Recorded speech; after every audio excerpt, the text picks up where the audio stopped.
ಹೊಸ್ತಿಲಿಗೆ ಅಲಂಕಾರ ಪೂಜೆ ಮಾಡುವುದರಲ್ಲಿ ಗೃಹಿಣಿಯರಿಗೆ ಕೆಲವು ನಿಯಮಗಳು. ಮನೆಯಲ್ಲಿ ಮಕ್ಕಳು ಹೊಸ್ತಿಲನ್ನು ತುಳಿಯುವುದು, ಅದರಲ್ಲೂ ಪಾದರಕ್ಷೆ ಹಾಕಿಕೊಂಡು ತುಳಿಯುವುದು, ಇಂಥದ್ದೆಲ್ಲ ಮಾಡುವಾಗ ತಿಳಿಸಿ ಹೇಳುವುದು ಬಹಳ ಮುಖ್ಯ. ಹೊಸ್ತಿಲಿನ ಬಳಿ ಕುಳಿತುಕೊಂಡು ತಲೆ ಬಾಚುವ ಅಭ್ಯಾಸ ಕೆಲವರಿಗೆ ಇರುತ್ತೆ. ಇದನ್ನು ಮಾಡಬೇಡಿ.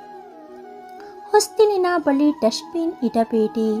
ಹೊಸ್ತಿಲಿನ ಬಳಿ ವರಾಂಡ ಎಲ್ಲವನ್ನೂ ಸ್ವಚ್ಛವಾಗಿಡಿ. ಯಾರಾದರೂ ಮಾತನಾಡಿಸುವಾಗ ಅಥವಾ ಏನಾದರೂ ಕೊಡುವಾಗ ಹೊಸ್ತಿಲಿನ ಒಳಗೆ ಒಂದು ಕಾಲು ಹೊರಗೆ ಕಾಲು ಇಟ್ಟು ನಿಲ್ಲುವುದು ದಟ್ಟ ದಾರಿದ್ರ್ಯ ತರುತ್ತದೆ, ನೆನಪಿರಲಿ.